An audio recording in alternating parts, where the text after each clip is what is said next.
Assalamualaikum warahmatullahi wabarakatuh. Perkenalkan, nama saya Saifuddin Najib dari kelas A8, nomor induk mahasiswa 281130353. Dalam kesempatan kali ini akan melaksanakan tugas mata kuliah metodologi penelitian PAI yang diampu oleh beliau Bapak dosen Hero Prayogo. Dalam tugas kali ini diperintahkan untuk membaca rangkuman dari bab, yaitu yang berjudul teknik pengumpulan data dalam penelitian kuantitatif.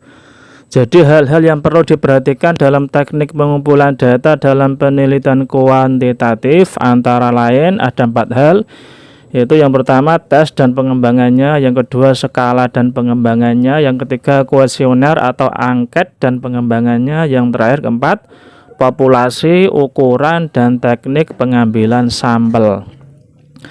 Yang pertama, tes dan pengembangannya. Hal-hal yang perlu diperhatikan dalam prosedur pengembangan tes antara lain: A. Menyusun spesifikasi tes yang meliputi, yaitu menentukan tujuan tes. Ada 4 macam tes berdasarkan tujuannya, yaitu tes penempatan, tes diagnostik, tes formatif, dan tes sumatif. Yang kedua, menyusun kisi-kisi. Kisi-kisi tes ini disajikan dalam bentuk tabel matrik yang memuat spesifikasi soal-soal yang akan dibuat.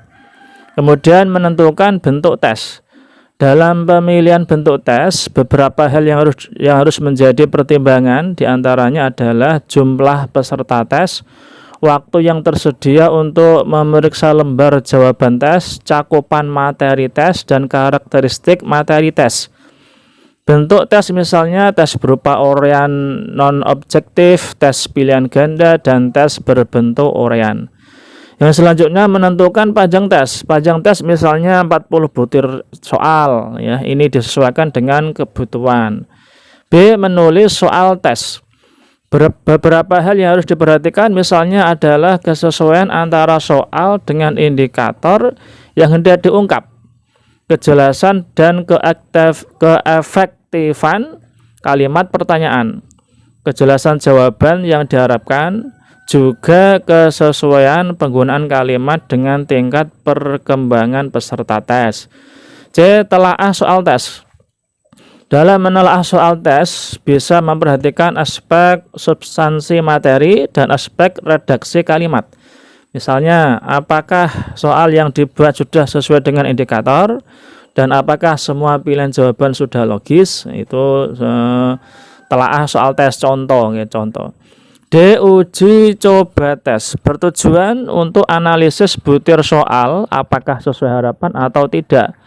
Karena idealnya suatu tes itu memuat butir-butir soal yang memiliki tingkat kesukaran yang tersebar normal, yaitu kombinasi sedikit soal dalam kategori mudah, sedikit soal dalam kategori sukar, dan dominan soal tingkat kesukarannya pada kategori sedang.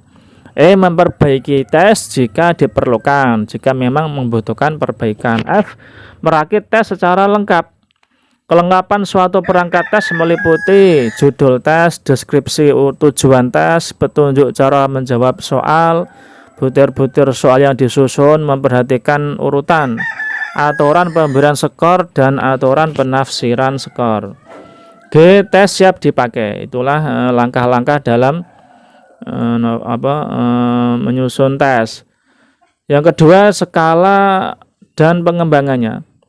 Prosedur pengembangan skala pada dasarnya serupa dengan prosedur pengembangan tes. Perbedaannya hanya pada wilayah pengukurannya. Pada tes, wilayah ukurnya adalah berupa materi yang harus dikuasai oleh peserta tes.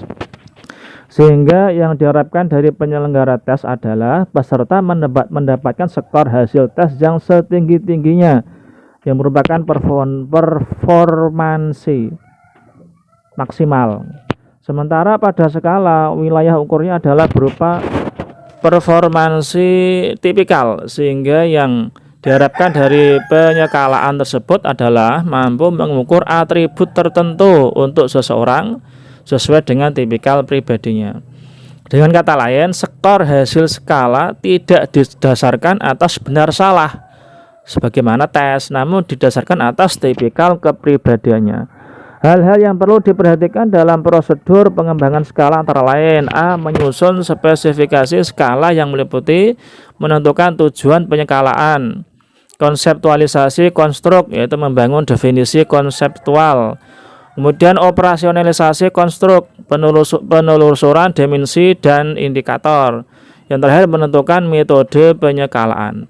Yang B ini sama persis dengan tes dan pengembangannya: menulis butir, kemudian C. telaah butir, D. uji coba skala, E. memperbaiki skala jika diperlukan, F. merakit skala secara lengkap, dan G. skala siap dipakai. Yang ketiga, kuesioner atau angket dan pengembangannya. Tujuan pokok dari penyusunan kuesioner adalah untuk memperoleh informasi yang relevan dengan tujuan penelitian, dan dua, memperoleh informasi yang tingkat keabsahan dan keandalannya atau validitas dan reliabilitasnya semaksimal atau setinggi mungkin.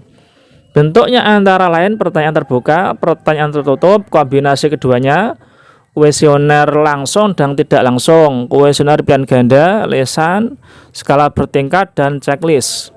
Langkah-langkah dalam menyusun kuesioner untuk memudahkan dan penyusunan sebuah kuesioner ada dua tahap, yaitu tahap penyusunan dan tahap uji coba. Yang terakhir, yang keempat, populasi, ukuran, dan teknik pengambilan sampel. Populasi adalah totalitas objek atau individu tempat pengacuan atau inferensi dibuat berdasarkan pengalaman yang dijumpai dalam sampel. Populasi dapat dibagi dalam dua tingkatan atau dua level, yaitu populasi target dan tersedia. Target dan experimentally accessible population. Untuk ukuran sampel ada beberapa peneliti yang menyatakan bahwa besarnya sampel yang harus diambil tidak boleh kurang dari 10%. Dan ada pula peneliti lain yang menyatakan bahwa besarnya sampel yang harus diambil minimum itu 5% dari jumlah satuan-satuan elementer dari populasi.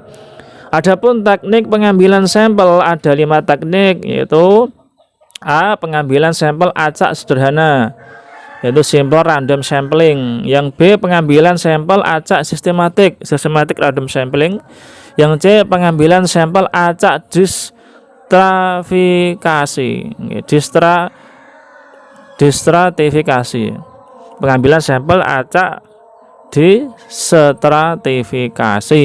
D. Pengambilan sampel acak gugus sederhana. Yang terakhir E. Pengambilan sampel acak gugus bertahap.